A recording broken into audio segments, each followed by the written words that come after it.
All right, how about this focus thing? Is it a mystery? Yeah, let's go ahead and solve it today.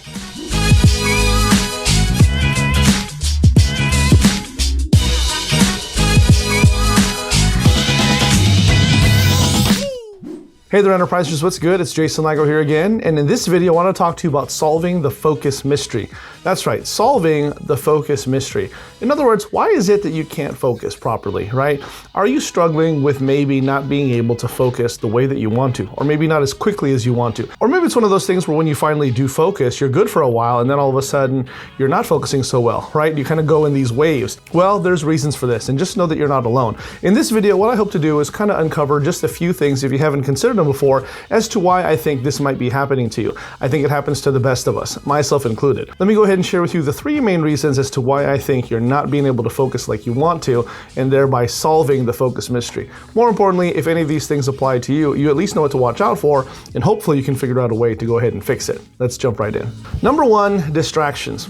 Okay, distractions. Now I know that I, like myself, have done a lot of videos and a lot of material before on how to be better in terms of time management, right? And how to be productive, right? Productivity, time management, all of these are wonderful traits of the amazing and successful entrepreneur, and really just the person who thrives, but you're gonna find that they're oh so important. With that said, however, if there's one thing that pops up on everyone's radar as a big no-no, and it has so many vast negative implications, it's this thing of distractions. And when it comes to focusing and being able to focus for long periods of time, or at least when times that you need it, this is definitely no different. Distraction is absolutely at the top of the list, and it's one of those things where you really need to dive deep, and if you do so, you're going to be very surprised as to what is actually distracting you. Perhaps it's one of those things where the things that you did not think are distracting are in fact being big distractions, and maybe in some instances there's even a sense of denial as to what these things are, right? Let me go ahead and give you one of the most common ones, and one of the most big ones in my opinion, and it's, again, it does fall under a little bit of denial. One of the biggest distractions that has always plagued me,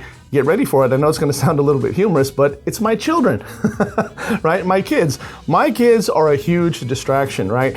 Now, obviously, as an entrepreneur and as a person who loves his family, you don't want to think of them as that, right? After all, this is why you're in business. The reason that you're grinding so hard is so you can provide for them and create a better future for them, all that good stuff. But the reality is, I can't get that done if they're in the room. You know what I mean? If they're close by and if they've got all their things nearby, I tell you what, it's not long before they're pulling me in opposite directions. Especially in my case, I have multiple kids. You might be the same way. Now go ahead and take that as a big consideration when you think about your own space. Maybe you have kids, right? Or maybe you have pets. The reality is you might think that these things can fend for themselves. You know, I've got kids who are old enough to take care of themselves. They don't necessarily need me to hold their hand in every little thing, right? A lot of them are, I only have 1 2-year-old, the rest are way out of diapers, potty trained and all that. They're smart, they're in grade school, they've got devices, and yet even still, if they're in the same vicinity as me when I'm trying to get work done, the next thing I know, I'm being pulled in several directions, oftentimes having to play referee, damage control, you get the idea. And so with that said, go ahead, I encourage you to take the time to really think about some of the things that are distracting you. There's a lot of things that could be pulling you away from what is most important in order to focus and to be productive in your business, or whatever endeavor it is to which you're trying to achieve success, okay? You go ahead and think about those things and then find a way to get around them. So in my case, one thing that has been helpful in order to eliminate my children, gotta be careful when I say that, but you get the idea, eliminate them as distractions, is simply to work in time blocks. And yes, I will go ahead and employ the use of a babysitter, all right? When I say babysitter, that's in quotations because anyone can be the babysitter. It could be my wife, oftentimes it is. Sometimes it's one of my older kids, my teenagers, they look after the little ones, and it's just one of those things where I am open with them and I let them know what's in it for them, right? So I will often cut them a deal and say, hey, if you let daddy have 2 hours, right? 1 hour, 2 hours, whatever it is, of unadulterated, unbothered time, here's what we'll do. And oftentimes it'll result in all of us going out afterwards, either to do something fun, have dinner together. And so that way it gives them incentive to leave me alone, as it were, right? And the distraction is eliminated. But with that said, you go ahead and think about some of the things that are distracting you. Perhaps it's your devices, perhaps it's your social media. And even when, yes, we are influencers, we are online marketers, we use social media, we use cell phones, we use internet, we use, email and all those things, there are things even within those realms that are pulling you away and distracting you. If it's one of those things, for instance, where you check every single time that your notification goes off, well, guess what? That's a distraction. You're not doing anything. You're not doing anything productive, that is, if all you're doing is responding to other people's content, email solicitations, and so on. You need to make sure that you're in the driver's seat creating all the content and not doing the consuming of it. So with that said, eliminate distractions. Number 2, insufficient rest. Insufficient rest, okay? I know that we've talked about this before, and it's one of those things that's very easy to discount, because as entrepreneurs, it's true. We're all about the hustle. We're all about the grind, right? We're all about that rise and grind, and I'm gonna hustle till I drop, and I'm gonna make this thing work, and I'm gonna work so hard. I get all that, and I commend you for that. And yes, absolutely, hustle, grind, determination, discipline, all of these things are ingredients for the successful entrepreneur. But the reality is, even God rested, right? And I think that's an example to us all. And this is not a sermon necessarily, but I think it's true that, whether you believe in God or not, I do, but even God sets the example that after he built and created, he rested, right? So we should be doing that too, right? And the person who thinks that they can just go throughout life and hustle all the time, guess what? They are too, right? They are resting too. I don't care who it is, Grant Cardone, Gary Vee, they're always putting out content, they're always hustling, always working. That's what they say. Guess what? They sleep a few hours too. Right? And you should as well. And one day we'll get to the level where you can employ people and you can expand yourself and multiply yourselves over through teams and things like that and accomplish more. But at the end of the day, you've got to protect this. And you know what? Even people who work out hard in the gym, who are blasting their muscles all day long, trying to achieve strength and physical fitness that way, and even they will take time to put emphasis on rest and recovery. Why not us, right? We are the type of people who do not do that for some reason, and I don't know why it is. Go ahead and find time to get proper rest and recovery in your business for yourself. I promise you it's going to help you. And just between us, in my case, I'm one of those people who has a sleeping disorder.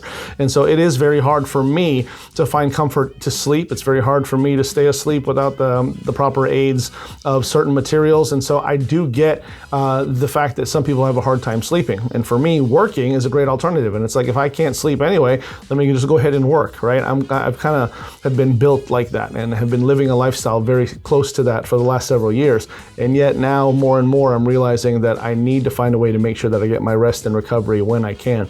Sometimes that's through power naps. Sometimes 15, 20 minutes, I'm able to take those times during the day in the quietness of my miniature break, right? Whether it's in the car or at my desk. Sometimes I'll just shut off all the lights and put my headphones in and set a timer, and there you go, right? But whatever it looks like for you, 7-8 hours at night, or maybe a power nap during the day, something along those lines, you got to find a way to get your rest and recovery in. So make sure that you're getting plenty of rest. It's going to help you out. Number 3, and finally, poor eating habits, okay? Poor eating habits. I know no one wants to talk about that, but the reality is it's very important. And don't worry, this is not medical advice, nor am I here to go ahead and bash you over the head and see how your New Year's resolution's doing, because I'm sure that fitness and losing weight is on top of there, or at least it is for me. The simple fact of the matter is healthy eating and getting on the road to health and getting on the health train, whatever that looks like for you. I don't know what your personal needs are, personal goals are, but being healthy is absolutely paramount. And it's one of those things that should not be a question. It's one of those things there too. I am very guilty of neglecting this. I've always been the guy who has fluctuated in my weight. A lot of it was for athletics, and a lot of it was just because, right? I'd find a fad, get in shape, do pretty well, and then get comfortable and not maintain it, and then balloon up again. And my weight has always done this.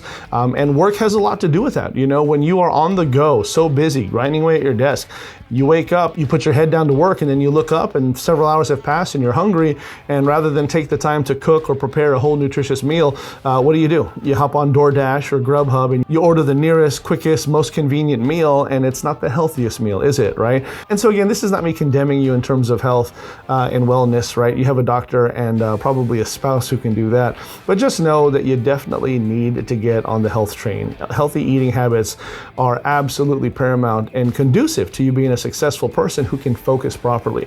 The reality is, maybe you know this or maybe you don't, but you got coffee, right? And coffee is it has caffeine, which is a stimulant. But then think about what happens if you're not eating healthy outside of those things, right? Again, this is not health advice or medical advice, but I think you understand where I'm going with this.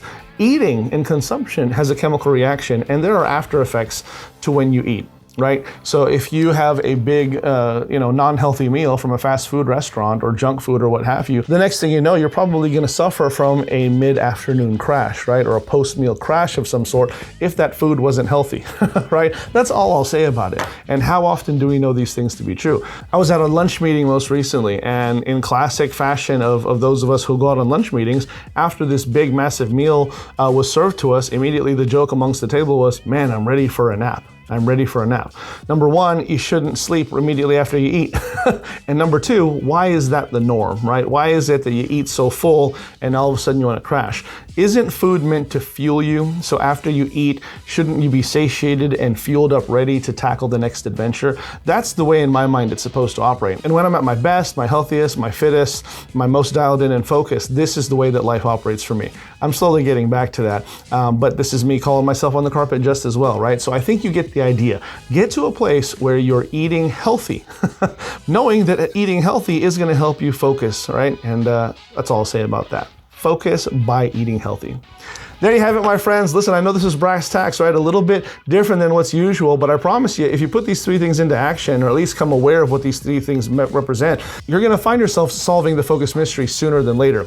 Now, you know what to do. Go ahead and give me a like, a comment, and a share. But most importantly, hit the notification bell and subscribe. That way you don't miss out on any more hot new content that I got coming down the pipe just for you. This is Jason Lygos, Always Enterprise, and I'll talk to you next time. Take care.